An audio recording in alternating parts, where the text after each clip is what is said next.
బట్టతలతో బాధపడుతున్నారా? ఆధునితనమైన పద్ధతిలో hair transplantation చేయబడును. Face clinic, Hyderabad. Suman TV ప్రేక్షకులకు నమస్కారం. ఈ రోజు మనతో ఉన్నారు BVSS రెడ్డి గారు. సార్తో మాట్లాడదాం. నమస్కారం సార్. శివోం అండి. సార్, ముఖ్యంగా మీరు ప్రీవియస్ ఎపిసోడ్స్ లో కానీ ఇంతకుముందు వర్క్షాప్ లో కానీ డెబిట్ మేనేజ్మెంట్ అని ఒక వర్క్షాప్ చేయడం జరిగింది. ముఖ్యంగా మనీ మేనేజ్మెంట్ అనేది ఏ విధంగా చేసుకోవాలి, అది చేసుకోకపోతే ఏ విధంగా నష్టపోతారు, ఎన్ని కోట్లు సంపాదించిన వాడైనా ఏ విధంగా నష్టపోతుంటారు, కేవలం 10,000, 20,000, 30,000 సంపాదించే వాడైనా సరే ఎలా లక్షాధికారి అవుతాడు అనే డిఫరెన్స్ చెప్పడం జరిగింది. మరొకసారి మన ఆడియన్స్ కోసం మనీ మేనేజ్మెంట్ అందులో ఉన్న మెలికలు చెప్తారు. Shivom, welcome to my home lucky home, Vedic Mahavastu and money Sutra. ప్రతి ఇల్లు సిరి సంపదలతో, ధనధాన్యాలతో, ఆయురారోగ్యాలతో తొలతూగాలని ఆ యాగంటి ఉమామేశ్వరుని ప్రార్థిస్తున్నాను. శివోం. ఇక్కడ లా ఆఫ్ అట్రాక్షన్, డబ్బును ఆకర్షిస్తుంది. సో డబ్బు వచ్చిన వాళ్ళు నిలబెట్టుకోలేక చాలా మంది ఇబ్బంది పడుతూ ఉంటారు. అంటే డబ్బు రావడం వేరు, వచ్చిన డబ్బును ప్రాపర్గా మేనేజ్ చేయడం వేరు. ఇది ఎంటైర్ డిఫరెంట్ సబ్జెక్ట్ అన్నట్టు. సంపాదించడం తెలిసినంత మాత్రాన అయిపోదు. కాబట్టి అది వడ్డించి వార్పించేంత వరకు మన బాధ్యత ఉంటుంది. కాబట్టి ఆ సంపాదించింది తర్వాత తరాల వరకు దాన్ని పదింతలు చేయడం, లేదా పదింతలు చేయకపోయినా సంపాదించిందన్న వేరే వాళ్ళకి ఇవ్వడం. అంటే మన తర్వాత తరాలకు ఇవ్వాలి కదా. మన తల్లిదండ్రులు మనకి ఇచ్చారు, మనం దాన్ని కనీసం డబులో ట్రిబులో చేయాలి, లేదా టాలెంట్ ఉంటే 100 రెట్లైనా చేసి ఇవ్వవచ్చు. అలా చేసుకోవాలి అని అంటే ఫస్ట్ ఉండవలసిన జాగ్రత్తలు ఏంటి అనేది మనం ఇవాళ తెలుసుకుందాం.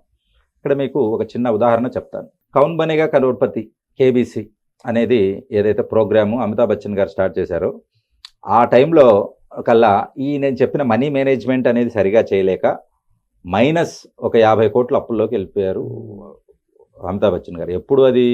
నేను మెడిసిన్ చేసేటప్పుడు బెల్గాంలో ఉన్నాను. అట్ ద టైమ్ 98, 99 ఆ టైంలో, 97, 98 అనుకుంటా. అప్పుడు KBC అనగానే అందరూ వచ్చి కూర్చునేవాళ్ళు. సో ఆ టైంలో ఆయనకి ABCL అని అమితాబ్ బచ్చన్ కార్పొరేషన్ లిమిటెడ్ అని పెట్టాడు. డబ్బు విపరీతంగా వచ్చేది, ఆయన సూపర్ స్టార్ కదా.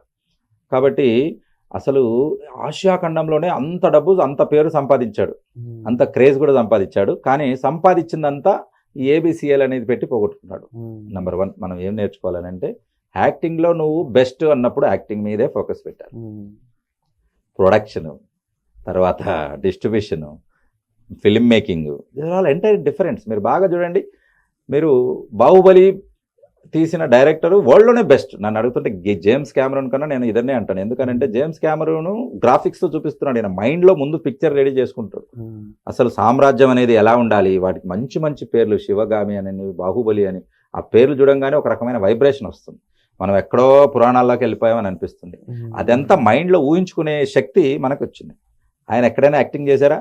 లేదు. పోనీ ఎక్కడైనా వేరే వ్యాపారాలు చేశాడా? ఆయనకి ఏదో వచ్చా చేసుకున్నాడు, టాప్ సూపర్గా ఉన్నాడు. అలాగా ఆయన యాక్టింగ్లో బాగా సంపాదించుకున్న తర్వాత దాన్ని ఇంకా డబుల్ ట్రిపుల్ చేద్దామని నేను చెప్పా కదా, అలా చేయాలని. అందులో ఒక పొరపాటు అనేది జరిగి మొత్తం కంప్లీట్గా వెళ్ళిపోయి ఇంకా ఫుల్ డిప్రెషన్లోకి వెళ్ళిపోయారు. అప్పుడు సోనీతో కాంట్రాక్ట్ అయింది. ఏంటంటే KBC.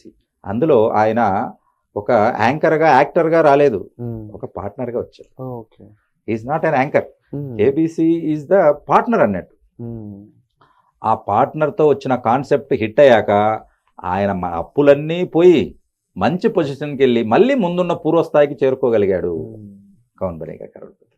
సో ఈ ప్రోగ్రామే ఒక ఉదాహరణ. ఈ ప్రోగ్రామ్ ద్వారా కూడా ఎన్నో రెట్లు ఉదాహరణలు ఉన్నాయి. అప్పుడు KBC అంటే పిచ్చి ఉండేది జనాలకి. ఏం క్వశ్చన్ అడుగుతారో అది తెలిసిన వాళ్ళు ఊహపోయి మళ్ళీ దాంట్లో ఏదో మెసేజ్లు పెట్టి చాలా చేసేవాళ్ళు. కొన్ని 100 ఎపిసోడ్లు చూశాను నేను. సో ఇక్కడ అందులో 1 crore ఉన్నప్పుడే అంత క్రేజ్ ఉంది. 5 crores చేశారు దాన్ని. ఆ 5 crores చేసినప్పుడు ఒక సాధారణ SSC teacher, secondary grade teacher, అతను బీహార్ UP అనుకుంటా, అతను 5 crores కొట్టాడండి. 5 కోట్లు అంటే ఆ నాలెడ్జ్ అనేది అఖండం. కాబట్టి టీచర్గా ఉన్నటువంటి నాలెడ్జ్ని వాడుకుని 5 కోట్లు తీసుకున్నాక కరెక్ట్గా సంవత్సరం తర్వాత మళ్ళీ స్కూల్కి వెళ్ళడం మొదలుపెట్టాడు 20,000 జీతానికి. మళ్ళీ ఎందుకంటారు? మేనేజ్మెంట్ మీరు అన్నారు కదా, నిలుపుకోవడం. రావడము అనేది భగవంతుడు ఇవ్వడం అనేది ఆయన బాధ్యత తీరిపోయింది. కానీ నువ్వు దాన్ని నిలుపుకోవాలిగా.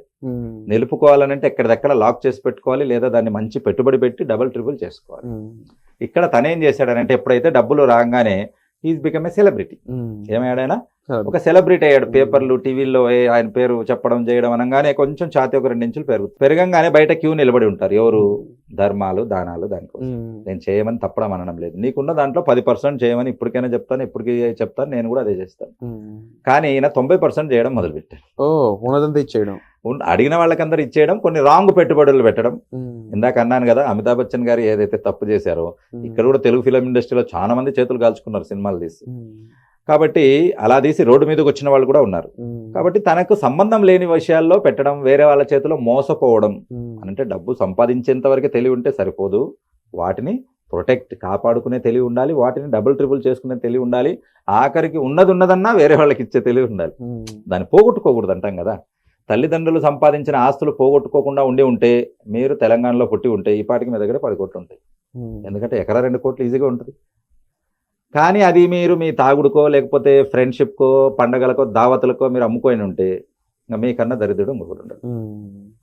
కాబట్టి దీన్ని బట్టి ఏమర్థమవుతుందంటే మన తల్లిదండ్రులు చూసి దాచి పెంచి మనకిస్తే దాన్ని మనం ఇంకా పెంచుకోవాలి కానీ తగ్గించుకోకూడదు. సో ఇక్కడ కేబీసీలో ఉన్నటువంటి ఈ టీచర్ యొక్క కథ మనకి ఏమని చెప్తుందనంటే డబ్బు రావడం ఎంత కష్టమో దాన్ని దాచుకోవడం, డబుల్ ట్రిపుల్ చేసుకోవడం అంతకన్నా కష్టం. ఎందుకనంటే డబ్బు వచ్చేంత వరకు ఎవరు ఉండరు. డబ్బు వచ్చాక 24 గంటలు నీ చుట్టూ వచ్చాక నీకు అది పెడదాం ఇది పెడదాం అని అంటే వచ్చేస్తారు. అంతవరకు దూరంగా ఉన్న బంధువులు కూడా వచ్చేస్తారు, కొత్త కాన్సెప్ట్లు తీసుకొని వస్తారు. ఆ కాన్సెప్ట్లన్నీ మీకోసం కాదు, ఎదగడానికే ఉంటాయి. అయితే సార్, ఇలాంటి సిచ్యువేషన్లో ఉన్న చాలా మంది నిజంగానే మేనేజ్ చేయడం తెలియక ఇబ్బంది పడుతూ ఉంటారు. అలాంటి వాళ్ళకి ఎటువంటి నాలెడ్జ్ కానీ లేకపోతే ఎటువంటి విధానాలు అవసరం ఉంటాయి? వాటికి సంబంధించిన ప్రోగ్రామ్ కూడా స్టార్ట్ చేస్తున్నారని తెలిసింది, డిఫరెంట్ వర్క్షాప్స్ అనేవి. వీటిలో ఎలా పార్టిసిపేట్ చేయాలంటారు? మిమ్మల్ని ఎలా అప్రోచ్ అవ్వాలంటారు? ఈ 21st మనము డెబిట్ మేనేజ్మెంట్, మనీ మేనేజ్మెంట్ అని ఒక క్లాస్ కండక్ట్ చేస్తున్నాం. 6 hours క్లాస్లో ఇది ఒక 1 hour టాపిక్ ఉంటుంది. దీని తర్వాత వాళ్ళందరినీ ఒక గ్రూప్ చేసి పెట్టి వాళ్ళకు అడ్వైజ్లు ఇవ్వడం అనేది జరుగుతుంది.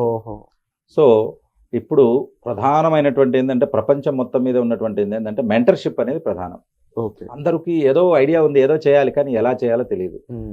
ఏదో మనం చేసేయాలి, ఎక్కడ ఎప్పుడు ఎలా చేయాలనేది తెలియక చాలా మంది ఇబ్బంది పెడుతుంటారు. ఆ మూడిట్లోనే తప్పులు జరిగి ఉన్న రాంగ్ ఇన్వెస్ట్మెంట్, లేకపోతే లీగాలిటీ లేని ప్రోడక్ట్లు డబ్బులు పెట్టి పోగొట్టుకోవడము, లేకపోతే కొన్న ప్రోడక్ట్ని అమ్ముకోలేకపోవడము ఇలాగా, లేదా వాల్యూ లేని ప్రోడక్ట్ని తీసుకోవడము ఇలాగా చేస్తూ ఉంటారు. కాబట్టి నాకు తెలిసిన ఒక డాక్టర్ ఉన్నాడండి రాయలసీమలో, 10 కోట్లలో డబ్బు పోగొట్టుకున్నారు. ఎలా పోగొట్టుకున్నారని అంటే సంపాదించడానికి పాపం రాత్రి పగలు ఫ్యామిలీనికి పోగొట్టుకుని నిద్ర ఆహారాల ఆరోగ్యాన్ని పనంగా పెట్టి షుగర్లు స్టంట్లు వేయించుకుని కష్టపడి సంపాదిస్తారు. సంపాదించాక అంత కష్టపడి సంపాదించింది ఎక్కడైనా ఇన్వెస్ట్మెంట్ పెట్టే ముందు 10 నిమిషాల్లో డిసైడ్ చేస్తారు. అది తప్పు. 10 minutesలో మీరు ఎలా డిసైడ్ చేస్తారు 10 కోట్లు పెట్టుబడిని?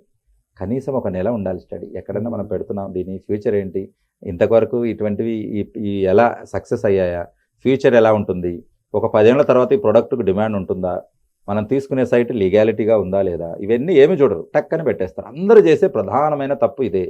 కాబట్టి చాలా మంది డబ్బు సంపాదించిన వాళ్ళకంటే డబ్బు పోగొట్టుకున్న వాళ్ళు ఎక్కువ ఉంటారు. ఎందుకనంటే దానికేమో సంవత్సరాల తరబడి కష్టపడతారు పాపం, పెట్టేటప్పటికి కొన్ని రోజు ఒక 2 రోజుల్లోనే మొత్తం పోగొట్టేసుకుంటారు. దీన్ని బట్టి ఏమర్థమవుతుందనంటే లక్ష్మి చంచలత్వం నిజమే అనిపిస్తుంది. వచ్చిన దానికి మనం కాపాడుకోవాలనంటే చాలా కష్టపడాలి.